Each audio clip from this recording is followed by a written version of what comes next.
Wow! The most awaited Devara glimpse వచ్చేసింది. The first content from Devara man. టోటల్‌గా ఎలా satisfy చేస్తాడో చూడాలి ఇంకా.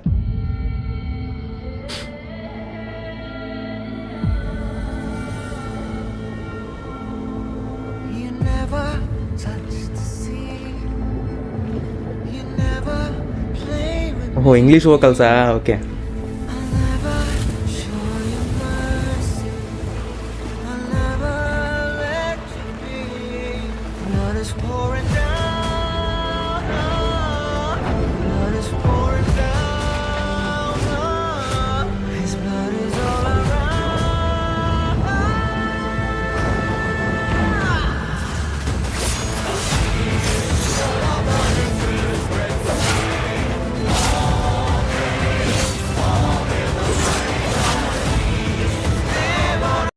హే! ఇది అబ్జర్వ్ చేశారా?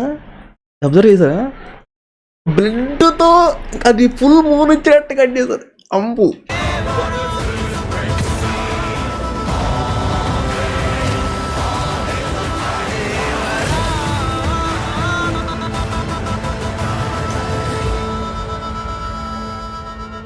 ఈ సముద్రం చేపల్ని కంటే కత్తుల్నే నెత్తురునే ఎక్కువ చూసుండాది.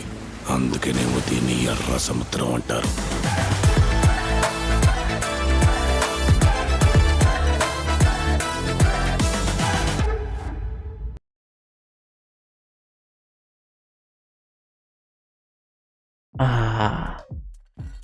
అందరూ పర్ఫెక్ట్‌గా వర్క్ చేశారు.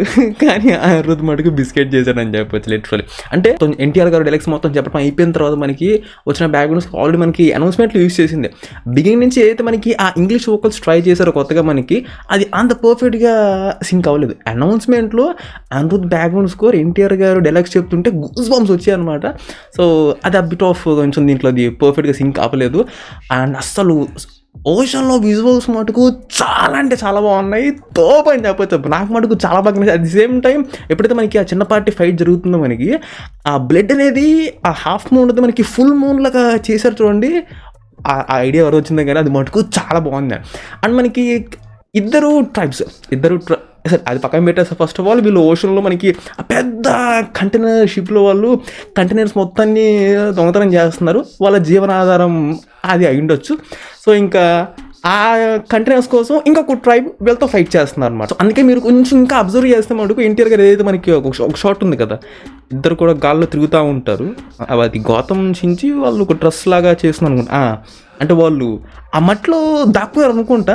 అది యూస్ చేసి లేదంటే తాళ్ళు అంటారు కొంప తీసి. సో ఎనీవేస్ మ్యాన్, సో ఇట్లాగా ఈ tribe at the same time NTR వాళ్ళ ట్రైబ్ అనమాట. సో అందరూ కూడా అందుకని ఫైట్ చేసుకుంటున్నారు దానికోసమే. అట్ ది సేమ్ టైం ఆయన మేకవర్ చాలా బాగుంది. ప్రత్యేకంగా చేతికి కడియాలు, ఆ కాళ్ళకి అన్ని కూడా మ్యాన్ లుక్స్ కూడా చాలా ప్రాపర్గా మెయింటైన్ చేశారు. వాళ్ళు యూజ్ చేసే ఆ వెపన్స్ కూడా అనమాట ప్రత్యేకంగా మనకి సముద్రంలో అంత రెడ్గా మారిపోయినప్పుడు మొత్తం అది కాయటం ఇట్లా డిఫరెంట్ వెపన్స్ అన్నీ కూడా వాళ్ళే సొంతంగా క్రియేట్ చేస్తున్నారు. At the same time Kalyan Ram ఒక ఇంటర్వ్యూలో కూడా చెప్పారు ప్రత్యేకంగా ఆఖరికి ఒక కుర్చీ కూడా వాళ్ళే స్వయంగా తయారు చేస్తున్నారంట. సో ఈ మాట సో ఆ కుర్చీ పక్కన పెట్టేసింది మాత్రం ఎందుకంటే అది ఇంకా చూడలేదు. బట్ ఇక్కడ మటుకు చూపించినంత వరకు మటుకు చాలా బాగుందని చెప్పొచ్చు. అండ్ ఆ మూన్ లైట్లో కూడా నాకు ఈ ఫ్రేమ్ చాలా బాగా నచ్చింది. క్లోజప్ షాట్ అనమాట ఇది.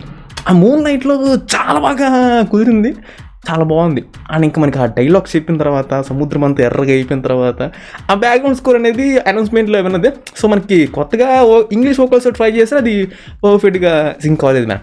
సో అనిరుద్ మాత్రం పక్కన పెడితే ద రెస్ట్ ఆఫ్ రిమైనింగ్ అంతా కూడా చాలా బాగుంది. ఎస్పెషల్లీ మన కొరటాల గారు టైటిల్ కార్డ్ అనేది పడిన తర్వాత ఓషన్ లాగా ఉంది. ఎప్పుడైతే ఇంకా మనకి యాక్షన్ పార్ట్ బిగిన్ అవుతుందో రెడ్గా మారిపోయింది. సో ఈ ఫార్మేషన్ కూడా చాలా బాగుంది. And everything looks perfectly promising man. ఇంతే ముందుకు వెళ్ళాలని కోరుకుందాం. అండ్ నెక్స్ట్ టైం ఇంకేదన్నా గ్లిమ్స్ 2 ఆర్ ఇంకా డైరెక్ట్గా టీజర్ వచ్చే పని అయితే అనిరుద్ మటుకు ఇంకొంచెం ఈ ఎక్స్పెరిమెంట్లు వద్దని చెప్తాం. అంటే వాళ్ళ ఇష్టాలు ఏంటి మనకెందుకు మధ్యలో. బట్ అదైతే సెట్ కాలేదు. సో ఫుల్ ఫ్లెజ్డ్గా మనకి బ్యాక్గ్రౌండ్ స్కోర్తో వెళ్ళిపోయి ఉంటే చాలా బాగుంటుంది అనిపించింది. అండ్ రేటింగ్ విషయానికి వచ్చేస్తే మనం గ్లిమ్స్లకి రేటింగ్ ఇవ్వడం పూర్తిగా మానేసాం. సో అంత everything is good except the background score. ఆ ఫైట్ ఎప్పుడైతే మనకి ఓషన్ దగ్గర మనకి ఫైట్ చేస్తున్నారో అక్కడ డీసెంట్గా ఉంది. బట్ ఆ ఇంగ్లీష్ వోకల్స్తో వచ్చిన వల్ల మనకి అది అంత పర్ఫెక్ట్గా set అవ్వలేదన్నమాట. So yep man, everything looks good except the background score. So yep man, well always that's all for the reaction and review. And yep, that's it man. Subscribe if you enjoyed, and I'll catch you on the next one.